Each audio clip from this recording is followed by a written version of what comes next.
Welcome to Twin Talk Politics.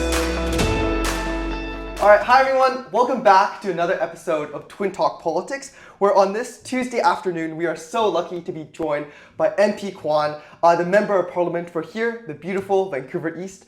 We have so many beautiful and so many juicy things to talk to her about today. But first, how are you doing today, MP Kwan? I'm doing great, thanks. How are you guys? I think we're good. We're doing good. Better that we're talking to you now. So, as in tradition with our podcast, the first question we want to ask you is more of a question regarding dumb luck. We just wanted to see if you could correctly guess who is Jason and who is Jerry.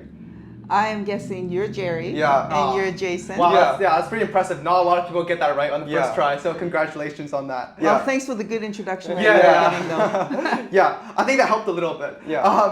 So now that you know how to tell us apart, hopefully, let's just jump straight into the interview. So our first question is going to be generally very loose. We were just wondering if you could please introduce yourself, maybe some passions that you like to do outside of politics, and how you sort of got really interested and engaged in politics in the first place. Well, I'm Jenny Kwan. I'm the Member of Parliament for Vancouver East. And things that I like to do outside of politics, two things. One, of course, is art. I love ceramics, and that is my greatest passion outside of politics, I suppose.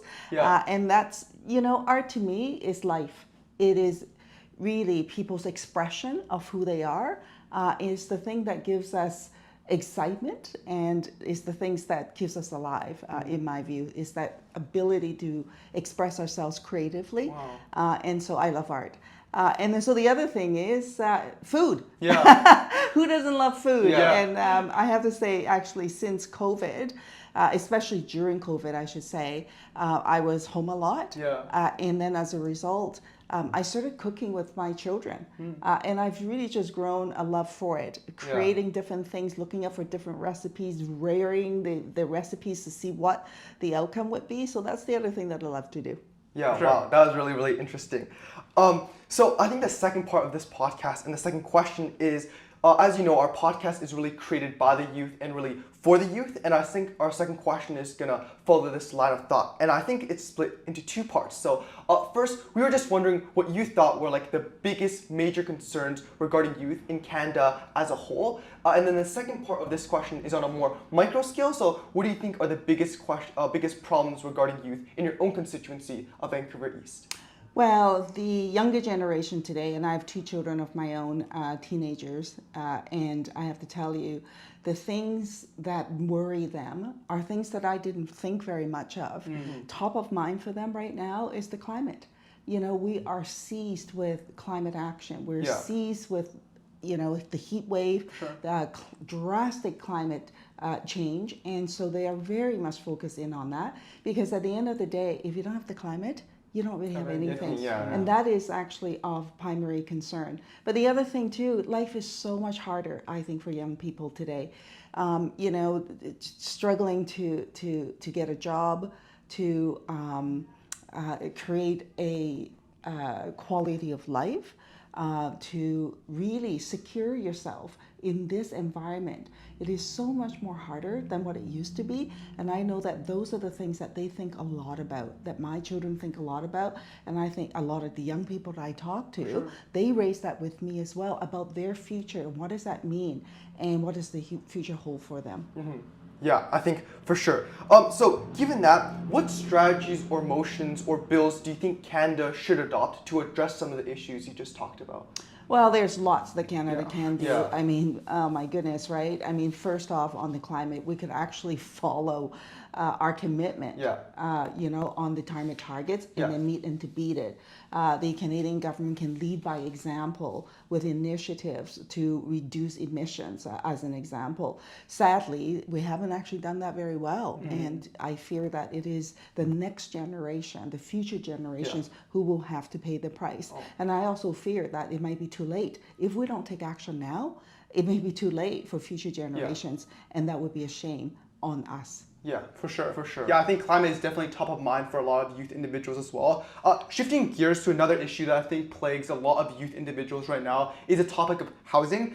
We know it is one of the biggest, if not the biggest concern for Canadians and youth Canadians as well, especially with 6,000 to 7,000 youth Canadians struggling with homelessness every night due to the expensiveness of housing. And as we know, housing is like really important because it provides you with a sense of comfort and safety and a prerequisite to a lot of other things, such as sending your kids to school or getting like a better physical and mental well-being. So we have been really inspired by all your work and commitment towards creating affordable and accessible housing through initiatives such as like Bill C-398 to amend the National Housing Strategy Act through preventing the removal of homeless encampments on federal land, or your Motion 81 to really crack down on some of the elements correlated with the rise of housing prices, such as real estate investment, trust tax breaks, profiteering motives, and the lack of co-ops.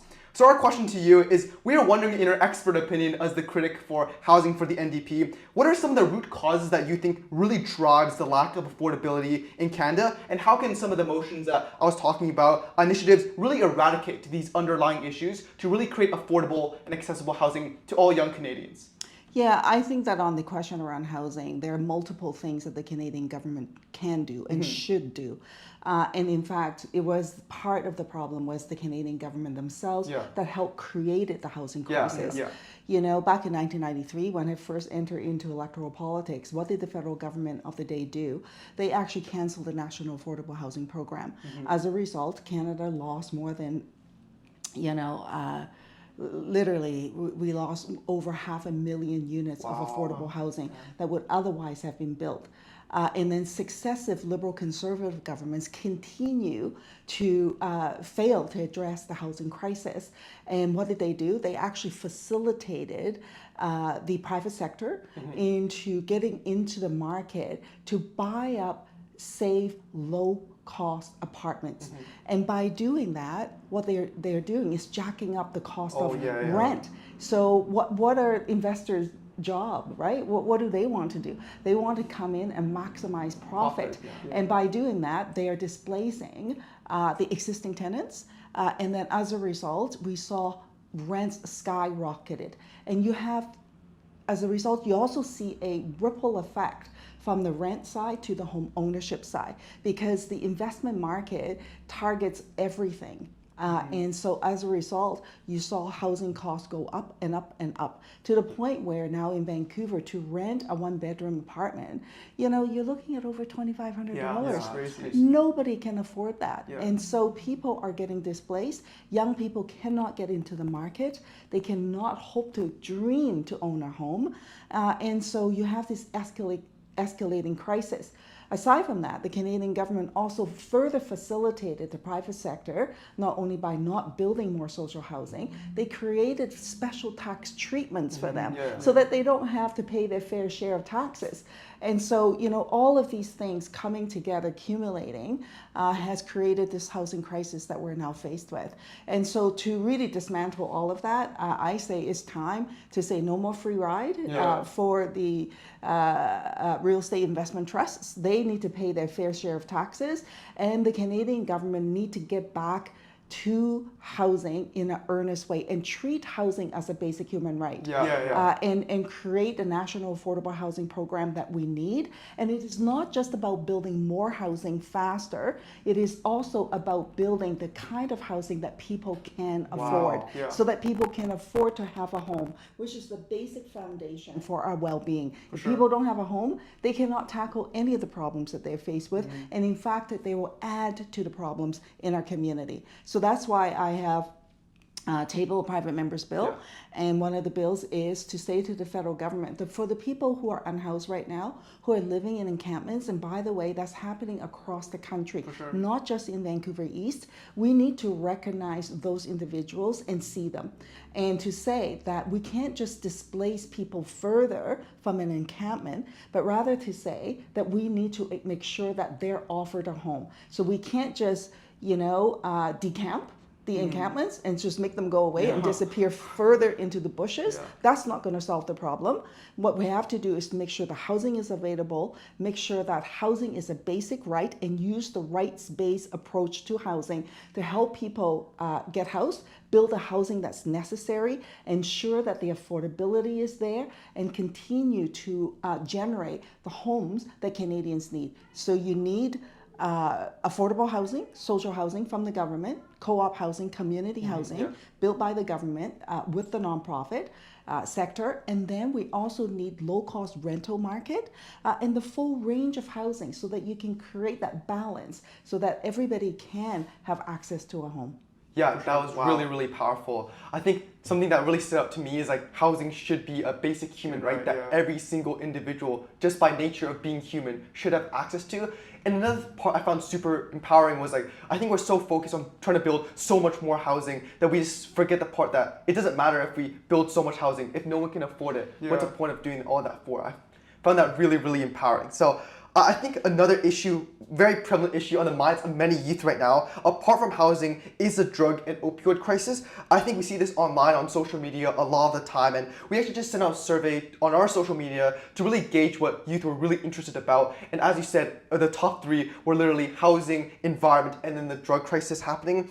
We know it's sadly very prevalent across Canada and is increasingly paramount in Vancouver and BC. And we know you've done so much to really try to tackle this issue, whether it be advocating for safe, supervised access to drugs, safe injection and consumption sites, increased mental health support centers, and importantly, the decriminalization of personal possession of drugs to really try to cut down and diminish that stigma of using drugs in the first place. We were wondering if you could explain these initiatives a little bit more and how effective are these approaches? Well, really, the whole premise around drug use is that we need to be honest with young people. Yeah. We need to tell them what it is and not just sort of use the scare straight tactic because it doesn't work. Yeah. The truth of the matter is that people are going to experiment, whether we want it to or not. I'm a parent. Yeah. I would not want my children to be using drugs. But I will also say this, if they do, I would not want them to die in the first attempt of them using drugs. Dead people don't detox, as I say. Yeah. So what we have to do is to really take that harm reduction approach to it. We need to educate and provide honest education to young people, to the public, and to everyone. We need to destigmatize the whole issue around drugs. Some politicians, such as the Conservatives, the leader of the Conservatives, is actually, fear-mongering, I'm sorry to say, and providing misinformation and disinformation to the public. And by doing that, they're vilifying those who are struggling with addiction. And how is that going to help them? How is that going to help the community? What we have to do is to provide real solutions. And first, people has to be kept alive. So harm reduction approaches is something that I've advocated for 30 years now, and I'll continue to do so because life is precious. We have to recognize that everybody is somebody's children, somebody's son, somebody's daughter. They are loved somewhere in this universe, and we have to value their life. So saving lives first is got to be our first approach. No judgment. And then we need to then think about what's the path forward. The path forward has to be subject to the individual who is dealing with the addiction issue and how we can best meet their need. Not what we say is best for them, but rather what they will come to the table with, because if they're not willing, it's not going to work. So you have to work with them to support them and travel that journey with them on their terms. So that's the other thing that's absolutely critical. And once people do make that journey, you need to make sure that the supports are in place. So treatment on demand, because such as, addiction, right? It's not like, hey, you need to go and do detox now. Because if they don't want to, it's not gonna happen. But when they're ready, you need to make sure the detox beds are there, the services are there. So that means treatment on demand. And then finally, housing, right? When people go through detox, when they come out, they need to have a safe environment to live in. That means that they need to have appropriate housing, affordable housing, safe housing. And then finally, they need the support services. It could be mental health support services, it could be counseling support services. And whatever those support services are, we need to identify them and ensure that they have access to them. And then when you put all those elements in place, then I think we have a chance at beating this. And then we should also remember people do relapse. People make mistakes and people can relapse. And if they do, it does not mean that they've failed in their journey towards treatment, but rather to say that they had a setback. And then that setback is temporary and keep that in mind. And then we need to work with them and to be ready for when they're ready to go on the journey of recovery again. So for me, it's the whole spectrum of services. There is no, no single element that will solve the addiction crisis. But together, with our efforts together, I think that we can have a shot at it. And most important of all, stop vilifying those who are on addiction, because that is not going to help anyone. That was a super refreshing and nuanced approach to really, like, the realistic version how to see the problem, and like really humanizing these individuals instead of, like, as you said, like, from time to time again, vilifying them and forcing them back into their old lifestyle. Yeah, wow, that was really, really impactful. So thank you for that. For the next part of our interview, I think it's going to shift a little bit more in terms of talking with issues that the youth face right now. So sadly in Canada, there has been a slight decline in youth engagement in politics in recent years. So, less youth individuals going to the polls and voting or sharing their opinions on what they think are really important issues in Canada. So our question for you is sort of comes in two parts. So firstly, we are wondering, in what aspects, in your opinion, do you think the youth can do to be sort of more engaged in the political sphere? And then secondly, how do you think we can, as youth, really help address the previously outlined issues that Canada currently faces?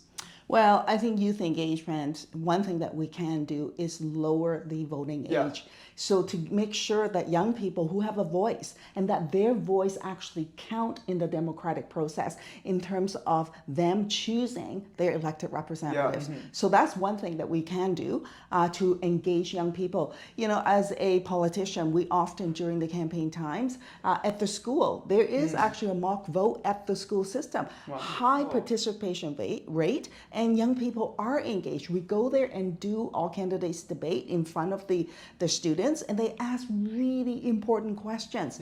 And so their voice needs to be recognized with the most important component of being Canadian. And what is that? Actually having the full right to fully participate, and that is their right to vote. So changing the voting age, I think, is one step towards that. Also, you also build into the voting pattern at an early age for young people to recognize and to get into that habit of voting.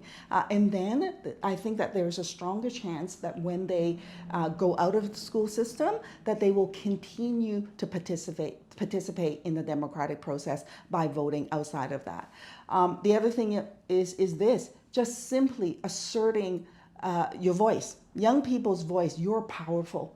Your voice needs to be heard. Don't let people tell you that you don't count, that you're too young. You are not too young. You're just like everyone else. Your life matters, and your opinion should count just as much. Your vision for the future is just as important as those of us who's been around for a long time. And so if we can actually equalize that and treat everybody without ageism and to recognize everybody's value, then I think we have a shot at really revamping democracy, because democracy is this. It is about being heard and being valued, and that your opinion matters. And so I think when young people feel that they can affect change in that way, I think that they will participate. So use your voice, and don't let others tell you that your voice doesn't matter and that you're too young for your voice to be heard. For sure.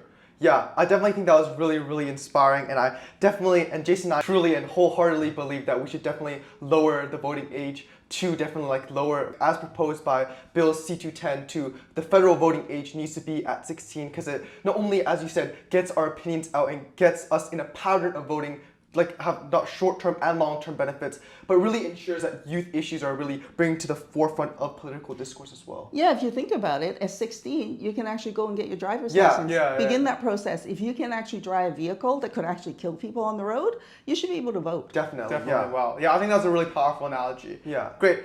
So another aspect of your life that's really inspired both Jerry and I is not only your political side of things, but also your personal life and your background. So as fellow immigrants ourselves who moved to Canada, as and who has been embraced by this phenomenal community and being part of the vibrant community of like Chinese Canadians. I know us and a lot of other youth that we talk to on a personal basis who are in our position are really, really passionate about representing this like vibrant and diverse community on like a macro level. And we know that you're a huge advocate of this and a huge inspiration for countless youth like Jerry and I by being a trailblazing pioneer representing this oftentimes underrepresented community by being things such as by being the youngest city councillor in Vancouver's history, the first Chinese Canadian to sit on the Legislative Assembly, and all these amazing things representing this amazing community. So our question for you is, we wanted to, first and foremost, thank you for that, but we were also wondering, throughout your political career, has your background or identity faced or given you any obstacles? And if so, how have you sort of overcome that?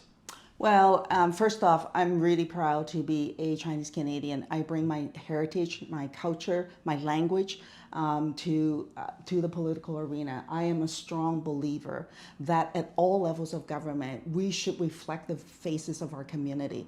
And so that's one thing. And yes, it does come with challenges. When I was first elected to City Council, exactly to the point that we were talking about age, I was told consistently and persistently that I'm a hard worker. However, I'm too young. Yeah. Always, right? Mm-hmm. And I thought, how is it that my age has anything to do with it? Young people's voice should count at the electoral office, into the corridors of power. Our voice is just as important as anyone else. It's just as legitimate as anyone else. So that was something that I had to overcome. You know, I mean, one thing that I hated more than anything else when I first entered into electoral politics, people used to come up and pat me on the head.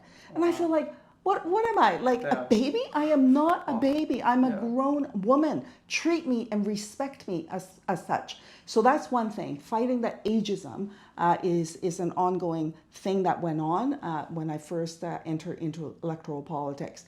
Then, of course, being a woman also came with challenges as well. There is incredible misogyny in politics, I'm sorry to say, and it continues to exist. And so fighting off against that is a continual battle. It still is right now. And people are more misogynistic towards women. And we have to assert ourselves. Women are over 50% of the population. Yeah. And imagine, it took women so long to have the right to vote, to be recognized as a person. And so, we need to continue this fight and to have true equality in every way. The third thing is being an ethnic minority. Yeah. I'm sorry to say, I still have hateful messages, racist messages coming in from people telling me that I need to go back to my own country and so on and so forth. So, fighting these things is something that I guess has been part of me for so long now, but we can't forget how important it is. We can't just say, well, things are better now, and so therefore just step back and ease it up. It isn't. We have to achieve true equality. It was once said, every man, but now women, of course, all people are created equal, but we don't have true equality. And that is a goal that we still absolutely need to fight and work towards. Yeah, sure. Yeah, I found that really powerful. Just like the idea that, just because things are better right now doesn't mean that there's so much more we can achieve. I think that's a really great message to send. The sky's the limit. Yeah, everyone. Just like there's never a limit until we actually reach full equality. Just talking a little bit more on like the Chinese cultural aspect of things. We know you've done so much to really try to really push for and preserve Asian heritage, and we know one thing is that you really recognize the importance of Chinatown, where Chinese individuals can really come together, form a really close-knit community, and really try to retain our beautiful culture of being Chinese Canadians. But it's also a very historical site to really show the past discrimination of Asian Canadians in the past. So we're really super interested in your motion 121 that would make Chinatown a UNESCO World Heritage Site. We're just wondering, how would this bill transform Chinatown for our generation? Well, historic Chinatown here in Vancouver is like none other, right? And I am so proud of Chinatown and also its history, the good and the bad. but proud in the sense that we need to remember that history. Because if we don't remember and we forget about it, we could easily go back into reliving discriminatory practices as though it is normal, because it's never normal. We always have to remember history in order to do better, in order to move forward. And so making Chinatown a UNESCO Heritage Site recognizes that history, preserves that culture, and honors the people and the community. And then going forward, part of that plan that the community has is to make Chinatown a living heritage site so that it will continue to evolve, but recognizing and keeping our historical beliefs and the culture that Chinatown and where it came from. So there's much work to be done in moving that forward. We need the provincial government on side, we need the municipal government on side, and then the federal government, of course, to submit the application for the UNESCO designation consideration. At this point, what I do have is the province, Premier David Eby has reaffirmed the province's support for creating UNESCO, for the application for Chinatown as a UNESCO Heritage Site. I'm waiting for the city of Vancouver to reaffirm that. The former mayor, Mayor Kennedy Stewart, and that council did provide me with a letter of support in that regard, but the current mayor has not. So we need that mayor to be on side and that council to be on side so that we can move forward with the UNESCO destination application. Definitely. Well, that's so exciting to see it actually coming in, like all the different parts coming in. Wow, like that's really, really inspiring. All right. Our second and last question for you is you have so much wisdom to share, but if you could just send one brief message to all young Canadians right now, what would that message be? Believe in who you are and believe in yourself, because if you don't, no one else will. And fight for it. Fight for it. And recognize that, we all experience setbacks and there are challenges, all along the way. And as the Chinese community say, for every challenge, turn it upside down is an opportunity. And that's what it is. And for all of those setbacks, don't despair just because you face the setbacks or even what appears to be a failure. Learn from that experience and apply it in going forward. That would be my biggest thing, because when I first entered into this arena, I didn't know what was going to be out there, and I experienced a lot of challenges. But if I let that silence me and make me go away, then the people who's trying to take my voice, who's worked so hard historically to shut down the voice of the ethnic minority community, of women, of young people, of the marginalized community, they win. Because nothing will ever change. So do not let them shut you down. Fight for it, believe in it, believe in yourself. Yeah, that was really, really inspiring. I was almost lost for words right there. That was actually very, very powerful. I really felt that. For our last question, just for a fun question to end it off, I know we've talked a lot about Chinatown, and we know Chinatown is known for so many beautiful things, whether it be the art, the people there, and also, as you mentioned at the very beginning of the interview, there's so much great food there. So we're just wondering, if someone were to visit Chinatown for the very first time, what do you say are some destinations or some spots that they got to visit? Oh my gosh, there's so many. Yeah, start putting on the spot here. First, I'm a people's person. Yeah. Just go into the community and absorb the community. Look at the elderlies, the seniors. I love them. I love the seniors. And just kind of watch them a little bit, to absorb the environment, absorb the vibe of the people in the community. Look deeper than what's on the surface, and you'll see how beautiful that community is. That as an aside, there are some other very exciting, iconic locations in Chinatown. Take, for example, the oasis of the intersection, the very busy intersection of the downtown east side in Chinatown is the Dr. Sun Yat-sen Gardens. How could you not love the Dr. Sun Yat-sen Gardens? And it's just so beautiful. It's one of its kind. Look at the little cobblestones on the ground. Each of them are hand-laid. That paints a story of itself. So that's one for sure. Of course, there's the the new Chinese Canadian Museum, first of its kind here in Canada. You have to visit and know that history as well. I would say, you know, the Storytelling Center is all just full of story and history in and around the people here in Canada. And so absolutely a must stop at that location.